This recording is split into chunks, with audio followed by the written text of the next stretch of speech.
Delhi high court మాజీ judge Yashwant Varma అధికారిక నివాసంలో కాలిన నోట్ల కట్టలు భారీ మొత్తంలో బయటపడడం భారత న్యాయ వ్యవస్థలో పారదర్శకతపై చర్చలు తీవ్రమయ్యాయి. ఈ అంశం భారత ఉన్నత న్యాయ వ్యవస్థలోని జడ్జీల ఆస్తుల బహిర్గతం అంశం తెర మీదకు తీసుకువచ్చింది.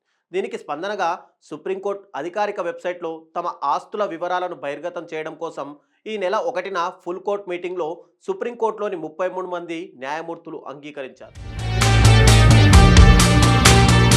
జడ్జీలు తమ ఆస్తులను సీజీఐకి వెల్లడించే నిబంధన ఇప్పటికే ఉన్నా వాటిని పబ్లిక్ డొమైన్లో బహిర్గతం చేసేవారు కాదు. 2009 కోర్టు వెబ్సైట్లో స్వచ్ఛందంగా ప్రకటించే అవకాశం కూడా సుప్రీంకోర్టు ఇచ్చినప్పటికీ చాలామంది జడ్జీలు తమ ఆస్తులను ప్రకటించడాన్ని ఒక ఆప్షన్గా మాత్రమే తీసుకున్నారు. ఇప్పుడు సుప్రీం తీర్మానంతో ప్రతి జడ్జి తమ ఆస్తులను ప్రకటించడం ఇక తప్పనిసరి కానుంది.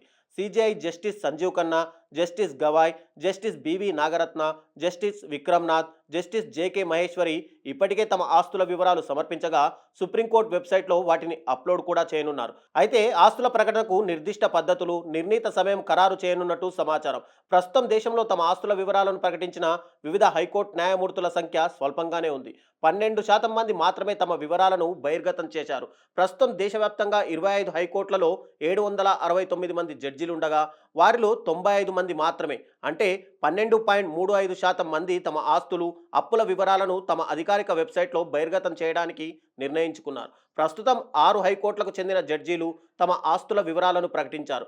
ఇందులో అత్యధికంగా కేరళ హైకోర్టు నుంచి ఉండగా ఈ హైకోర్టుకు చెందిన 44 మంది జడ్జీలలో 41 మంది, అంటే 93.18% మంది తమ ఆస్తుల వివరాలను వెల్లడించారు. ఆ తర్వాత స్థానంలో హిమాచల్ ప్రదేశ్ హైకోర్టు ఉండగా ఇక్కడ 12 మందిలో 11 మంది జడ్జీలు, అంటే 91.66% ఆస్తుల వివరాలను ప్రకటించారు.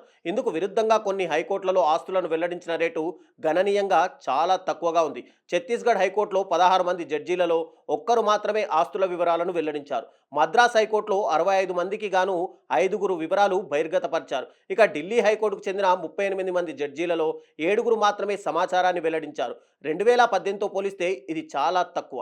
ఇప్పుడు 35 మంది జడ్జీలకు గాను 29 మంది తమ ఆస్తుల వివరాలను ప్రకటించారు. ఇక ప్రస్తుతం సుప్రీంకోర్టులోని 33 మంది సర్వింగ్ జడ్జీలలో ప్రధాన న్యాయమూర్తి సంజీవ్ ఖన్నాతో కలుపుకొని 30 మంది తమ ఆస్తుల డిక్లరేషన్ను అందించినట్టు అధికారిక వెబ్సైట్ చూపెడుతుండగా సాంకేతిక సమస్యలు క్లియర్ అయ్యాక వారి డిక్లరేషన్లు కనబడనున్నాయి.